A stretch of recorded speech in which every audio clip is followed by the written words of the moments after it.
मित्रांनो, आपल्या आजूबाजूला अनेक चित्रविचित्र घटना घडत असतात। एखाद्या अचानक घडलेल्या घटनेमुळे अनेकांचं आयुष्य बदलून जातं तर काहींचं कायमचं उद्ध्वस्त होतं। नागपूर येथे 2017 साली एका 16 वर्षीय अनाथ मुलीसोबत घडलेल्या घटनेचा प्रसंग पुन्हा एकदा चर्चेत आला आहे। 2017 साली विदर्भाची राजधानी असलेल्या नागपूर येथे एका 16 वर्षीय अनाथ मुलीवर बलात्कार झाल्याची घटना उघडकीस आली होती।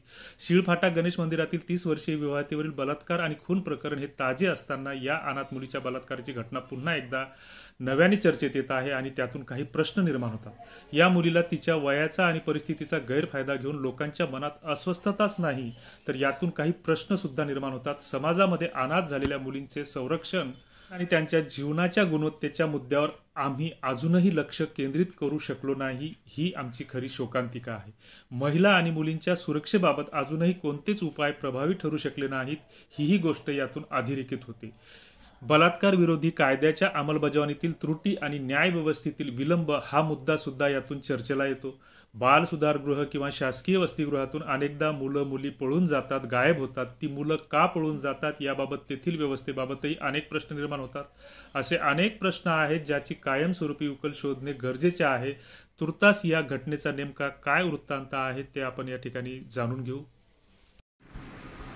काटोल रोडवरील नागपूर येथील मुलींच्या शासकीय वसतिगृहातून 20 एप्रिल 2017च्या सकाळी 4 अल्पवयीन मुली पळून गेल्याची घटना उघडकीस आली। या 4ही मुलींनी दिवसभर भटकंती केल्यानंतर रात्री त्या सीताबर्डीतील एका दुकानाच्या आडोशाला थांबल्या। दुसऱ्या दिवशी 21 एप्रिलला सकाळी त्यापैकी 3 जणी मात्र निघून गेल्या। मात्र पीडित अनाथ मुलगी वसतिगृहात परत न जाता ही मुलगी याच भागात थांबली। सदर पीडित मुलीच्या व्यसनाधीन वडिलांचं निधन झाल्यानंतर काही दिवसातच तिच्या आईचाही मृत्यू झाला होता। ती 9 वर्षाची असताना नातेवाईकांनी तिला नागपूर येथील श्रद्धानंद अनाथालयामध्ये आणून सोडलं होतं। 7 वर्षांनंतर म्हणजेच 2016 मध्ये तेथून ती काटोल मार्गावरील शासकीय वसतिगृहात पोहोचली। तत्पूर्वी सुधागृहातून पळून गेल्याचा गुन्हा नागपूर येथील सदर पोलीस ठाण्यात दाखल झाल्यानंतर ही मुलगी आणि तिच्या सोबतच्या 3 अन्य मुलींबाबतची माहिती शहरातील सर्वच पोलीस ठाण्यात कळवली आली होती। रात्री 10 वाजता ती सीताबर्डी पोलीस ठाण्याच्या बाजूला असलेल्या मॉल जवळील फुटपाथवर बसून होती। पोटामध्ये अन्नाचा कण नसल्यानं भुकेनं व्याकुळ झाल्यानं ती त्या ठिकाणी रडत होती। नेमकं याच ठिकाणी असलेले फिरोज आणि त्याच्या दुकानातील नोकर मयूर, बाबा आणि चिंट्या यांचे एका असलेल्या मुलीवर लक्ष गेलं। या चौघांनी तिला का रडते अशी विचारणा केली।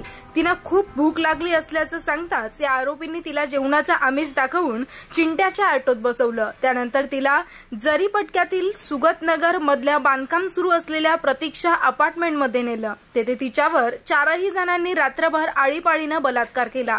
पहाटे 4 वाजेच्या सुमारास आरोपींनी तिला ऑटोमध्ये बसवून पुन्हा सीताबर्डीत आणून सोडलं। सीताबर्डी येथून दुसऱ्या दिवशी अन्य तिघांनी तिला बळजबरीनं आपल्यासोबत खामला येथे नेलं।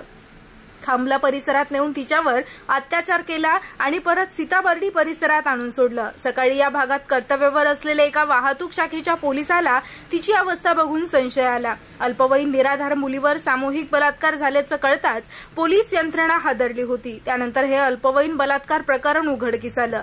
प्रसार माध्यमातून त्यांच्या या बातम्या प्रसिद्ध झाल्या।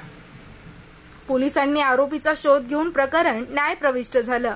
16 वर्षीय अनाथ अल्पवयीन मुलीवर रात्रभर अत्याचार करणाऱ्या 7 नराधमांना जिल्हा सत्र न्यायालयाच्या पोक्सो विशेष न्यायालयानं आरोपींना मरेपर्यंत सश्रम जन्मठेपेची शिक्षा सुनावली। 21 एप्रिल 2017 रोजी घडलेल्या या घृणास्पद घटनेनं संपूर्ण राज्य हादरून गेलं होतं। घटनेच्या 7 वर्षांनंतर पीडितेला न्याय मिळाला असे आपण म्हणत असू तरी यातून काही प्रश्न निर्माण होतातच।